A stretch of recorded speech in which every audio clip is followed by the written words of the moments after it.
Assalamualaikum warahmatullahi wabarakatuh.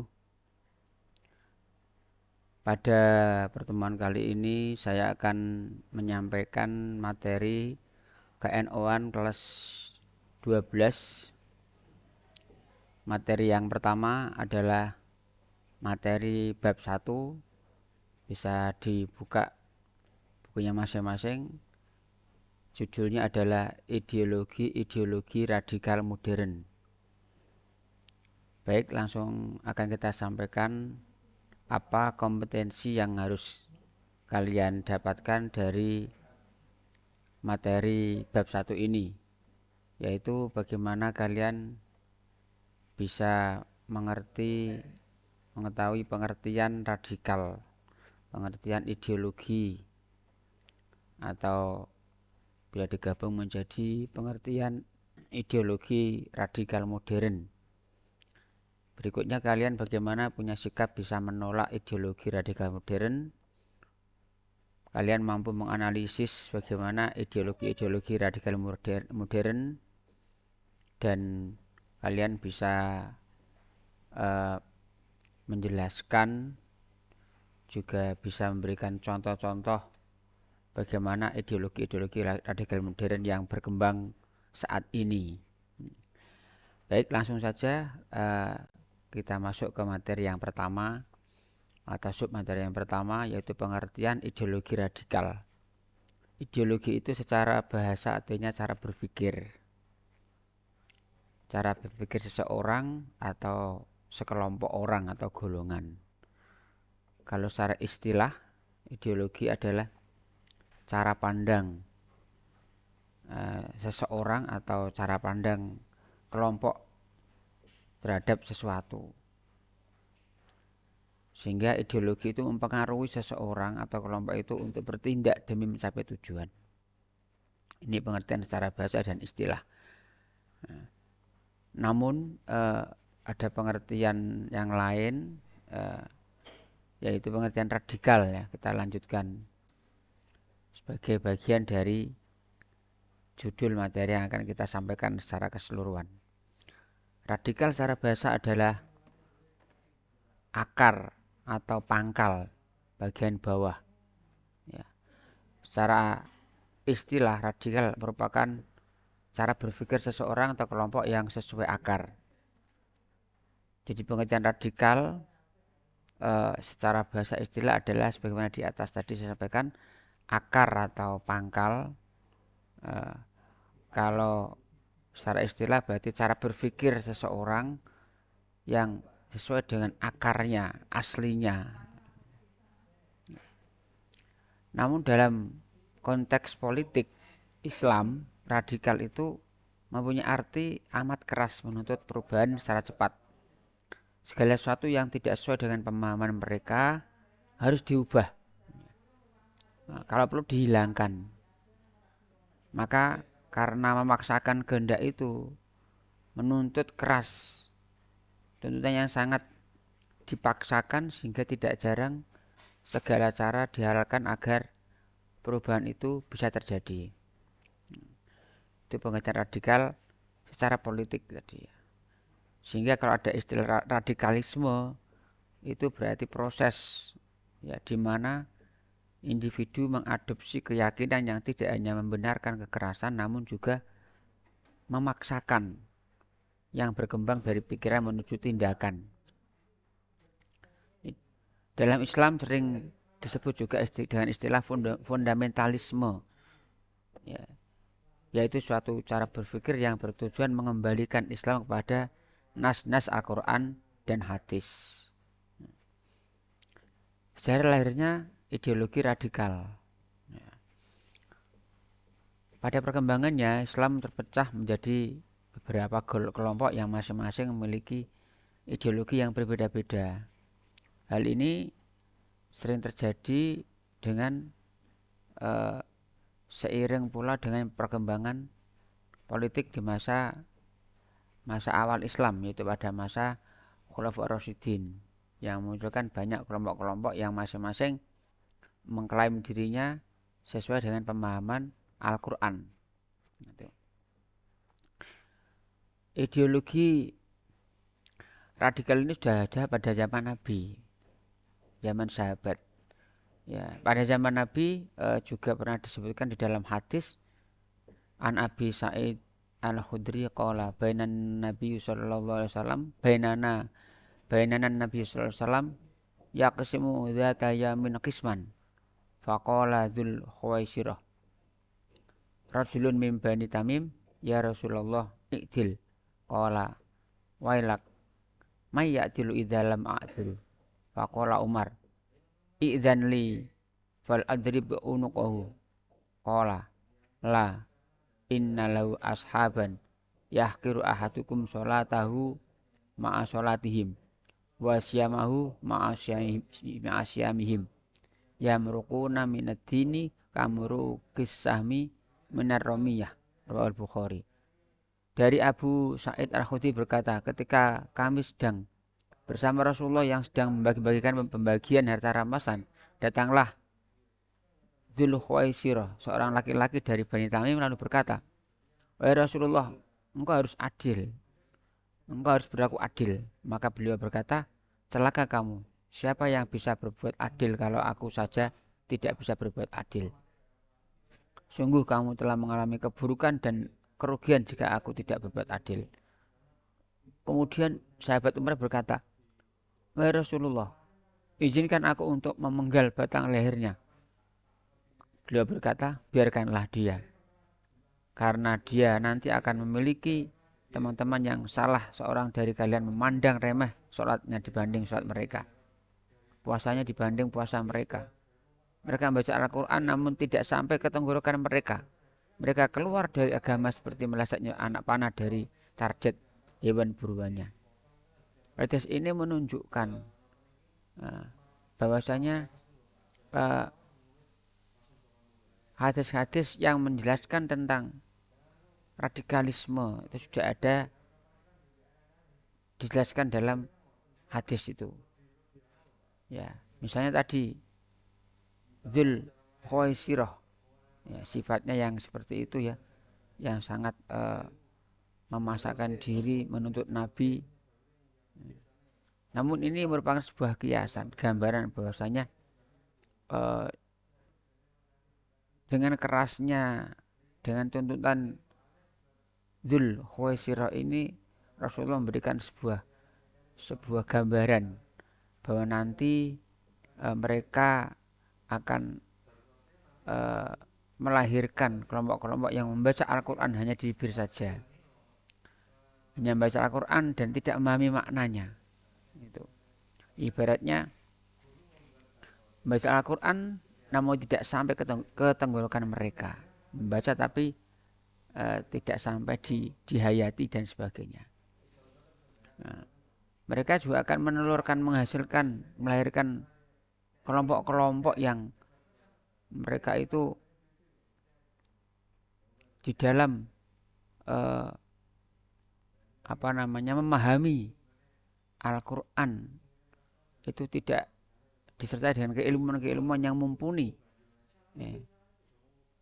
melaksanakan ajaran Islam dengan tidak berdasarkan berbagai sumber-sumber yang ada, ya, hanya Al-Quran dan hadis. Di samping itu mereka tidak sampai penghayatan di dalam memahami Al-Quran dan hadis itu semua. Ada hadis lain yang menunjukkan bahwasanya radikalisme itu sudah ada zaman dulu dan diisyaratkan oleh Rasulullah. Ya, ini hadisnya, kemudian artinya langsung saja untuk membersihkan waktu. Ya, telah menceritakan kepada kami Hanan bin Al-Asari, telah menceritakan kepada kami Abdul Awas dari Sa'id bin Masruq dari Abdurrahman bin Abu Nu'am bin Abu Sa'id Al-Khudri berkata, ketika Ali bin Abi Thalib berada di Yaman, dia pernah mengirimkan emas yang masih kotor kepada Rasulullah, lalu emas itu dibagi-bagikan oleh Rasulullah kepada 4 kelompok, kepada Aqra' bin Habis Al-Hamzali, kepada Uyainah bin Badar Al-Fazari, kepada Alqamah bin Ulasah Al-Amiri, termasuk Bani Kilab dan Zaid Al-Khair atau dan salah satu dari Bani Nabhan. Abu Sa'id berkata, orang-orang Quraisy marah dengan adanya pembagian itu. Kata mereka, kenapa pemimpin-pemimpin Najd yang diberi pembagian oleh Rasulullah dan kita tidak dibaginya? Maka Rasulullah menjawab, sungguhnya aku melakukan yang dimana itu untuk membujuk hati mereka. Sementara itu datanglah seorang laki-laki berjenggot tebal, pelipis menonjol, mata cekung, dahi menjorok dan kepalanya digundul. Ia berkata, wahai Muhammad, takutlah Anda kepada Allah. Rasulullah bersabda, siapa pulakah lagi yang akan mentaati Allah jika aku sendiri telah mendurhakainya. Allah memberi ketenangan kepadaku atas semua penduduk bumi. Maka apakah engkau tidak mau memberikan ketenangan bagiku?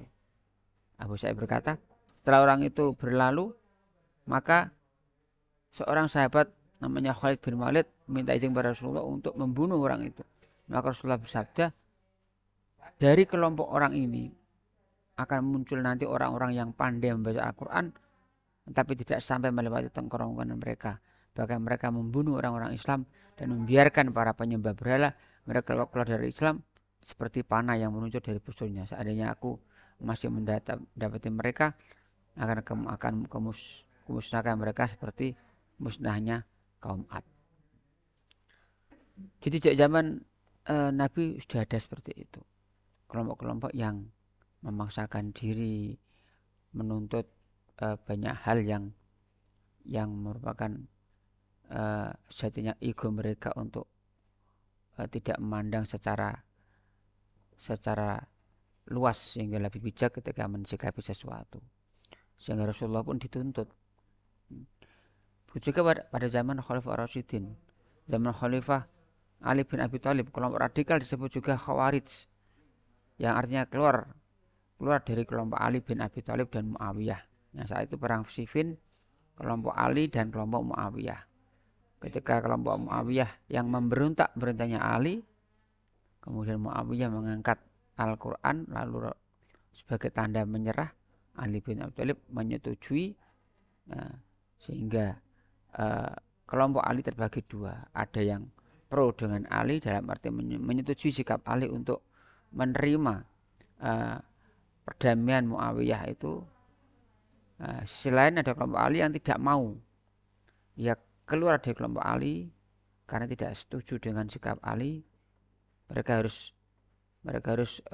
Mereka punya sikap harus membunuh Muawiyah sebagai pemberontak, tidak malah menerima perdamaiannya. Kelompok ini namanya kelompok Khawarij. Sehingga berkesimpulan bahwasanya Muawiyah itu kafir karena menentang kekhalifahan Ali. Ali juga kafir karena apa? Ya karena dianggap keluar dari hukum Al-Quran.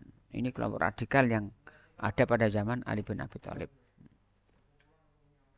Untuk ciri-ciri ideologi radikal saat ini bagaimana?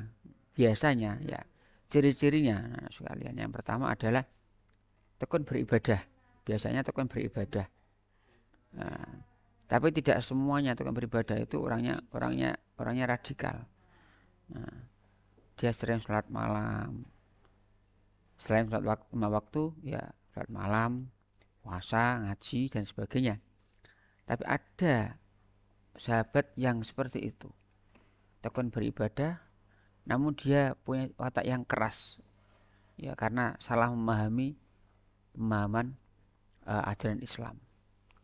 Abdurrahman bin Muljam, seorang yang ahli ibadah, ahli sholat malam, puasa, tapi dia tega membunuh Khalifah Sayyidina Ali bin Abi Thalib. Padahal dia seorang yang luar biasa keberagamaannya, hafal Quran. Watak-watak seperti Abdurrahman bin Muljam ini juga bisa jadi merupakan salah satu ciri terhadap sikap-sikap radikalisme itu. Yang kedua, berpikir tekstual, memahami Al-Quran hadis hanya terjemahnya saja. Padahal memahami Al-Quran hadis banyak sekali aspek perangkat yang harus dipahami. Di samping berbahasa Arab dengan nahwu, shorof dan sebagainya, juga ada balagho, ada tafsir sebagai literasi, sebagai perbandingan, ya dan sebagainya. setidaknya memahami Al-Quran secara harfiah saja. Apalagi dari Google. Ada pemahaman Al-Quran yang membutuhkan pemahaman yang lebih detail. Ada asbabun nuzul Quran, ada asbabul wurud hadis dan sebagainya. Yang ketiga adalah cirinya menolak beramal dengan hadis dhaif. Biasanya kelompok-kelompok radikalisme ini adalah menolak hadis dhaif, hadis yang lemah. Ya, memang itu palsu, tapi mereka itu tidak mau, walaupun itu baik. Mereka hanya menerima hadis-hadis yang benar-benar sahih. Ya. Ini yang perlu kita waspadai. Padahal kita juga perlu untuk menerapkan kata-kata atau isi hadis, ya. Isi hadis yang dhaif itu karena lifadhil amal, untuk keutamaan amal. Yang keempat, lebih mementingkan simbol keagamaan dibanding inti agama. Jadi primordialisme atau simbol-simbol keagamaan itu mereka lebih tonjolkan, lebih ditampakkan. Misalnya mereka lebih peduli terhadap sunnah-sunnah Nabi yang lahiriah, ya, cara berpakaian, memelihara jenggot dan sebagainya, tanpa memahami esensi dari ajaran-ajaran Nabi yang kelihatannya lahiriah itu. Ya, ini yang perlu kita waspadai. Yang kelima adalah anti tradisi dan budaya. Tradisi-tradisi atau budaya-budaya yang sudah mengakar di masyarakat kita ini, mereka lawan. Mereka tidak hanya sekedar benci, bahkan ingin bahkan dikafirkan, dikatakan musyrik dan sebagainya. Adanya ziarah kubur, kenduri, tahlilan dan sebagainya. Yang keenam, mudah mengkafirkan kelompok lain. Mereka menganggap hanya kelompok mereka yang paling benar dan akan masuk surga. Nah, ini third claim. Jadi menganggap dirinya ada yang paling benar. Nah, tak hanya sekedar lebih benar. Nah, lebih benar mungkin mereka, selain mereka ada yang benar, dia juga benar, cuma lebih benar. Tidak hanya itu, tapi mereka yang paling benar, mereka yang benar. Orang lain adalah tidak benar dan salah. Ini terjadi sebuah pengkafiran, takfiri, menganggap orang yang musyrik, murtad, sesat, kafir, dan bahkan masuk neraka. Ya. Sikap eksklusif, menutup diri dari kelompok lain. Yang ketujuh adalah tidak menggunakan mazhab fikih. Mereka memahami ajaran-ajaran Islam dengan pikiran mereka, pemahaman mereka, menurut mereka. Padahal para imam ahli fikih, mufasir zaman dulu itu lebih hebat, lebih luar biasa, lebih alim. Mereka tidak mengakui, mereka hanya memahami Al-Quran hadis apa adanya saja menurut mereka, sehingga tidak memerlukan mazhab fikih. Yang kedelapan, anti tarekat. Kelompok radikal ini sangat menolak tarekat dalam Islam. Dalam tarekat yang bertujuan membersihkan hati, tazkiyatun nafsi, oleh kelompok radikal dianggap sebagai sesuatu yang berlebihan dalam menghormati guru. Ya, mereka sangat menentang kelompok tarekat sufi, ya, dan tasawuf karena dianggap penuh dengan kesyirikan dan berlebihan. 9, ciri kelompok radikal adalah menganggap pemerintah sebagai tauhid. Ketika ada kelompok radikal yang mengatakan pemerintah adalah tauhid, tauhid itu apa? Sesembahan selain Allah. Nah, mereka punya prinsip kita hanya taat, hormat kepada Allah. Nah, sehingga kita menghormati, contohnya menghormati bendera itu tidak mau, karena kita hanya hormat hanya kepada Allah. Bendera itu apa? Tidak hanya sekedar itu, pemerintahan dari presiden sampai perangkat-perangkatnya, banyak, semua instansi-instansinya adalah tauhid dan tidak boleh ditaati, bahkan boleh diserang. Nah, ini sangat berbahaya sekali. Yang ke-10 cirinya adalah tindakan teroris. Puncak dari ideologi-ideologi tersebut adalah tindakan teroris. Hal ini sebab mereka sudah menganggap orang lain, kelompok lain sesat dan kafir, maka tidak segan-segan mereka melaksanakan tindakan terorisme atas dasar jihad fisabilillah. Nah, ini dengan cara menghalalkan segala cara. Nah, oleh karena itu sangat berbahaya sekali. Bahayanya yang pertama ya mereka menganggap tadi Islam itu yang paling benar, ya. Sehingga tidak ada toleransi, anti toleransi. Mereka akan menyalahkan ekspresi keberagamaan kelompok lain.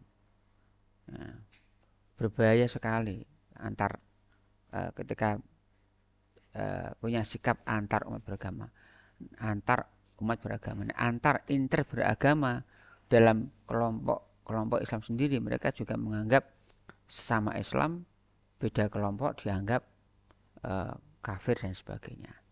Klaim kebenaran sepihak. Yang kedua bahayanya adalah mereka melawan pemerintah. Nah, maka terjadi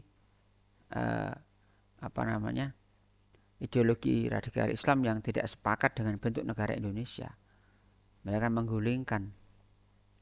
Ya, mereka punya panduan prinsip yang berbeda dengan negara yang ada. Mereka menganggap negara Indonesia adalah bukan negara Islam karena tidak menerapkan hukum Islam sebagai hukum negara. Oleh karena itu, gerakan radikal berjuang untuk mendirikan negara Islam dan mengubah sistem negara Indonesia menjadi syariat Islam. Ini berbahaya sekali. Yang ketiga, bahayanya adalah membenarkan terorisme. Ketika ada kekerasan, terorisme, mereka benarkan, mereka bela, bahkan mereka lakukan demi fisabilillah tadi. Mereka berani untuk melaksanakan bom bunuh diri dan membunuh orang lain yang memang bagi mereka adalah harus dibunuh. Ini sangat meresahkan. Nah, ini sekilas tentang materi kita tentang ideologi radikal ya, modern yang perlu kita waspadai dan perlu kita cermati, kita pahami sehingga kita menjadi orang-orang yang terselamatkan, jadi orang-orang yang penuh toleransi, beragama Islam, beragama yang toleran dan inklusif, bukan eksklusif. Demikianlah materi kita telah sampaikan, semoga bermanfaat. Akhirul kalam, wallahu muwaffiq ila aqwamit thoriq. Wassalamualaikum warahmatullahi wabarakatuh.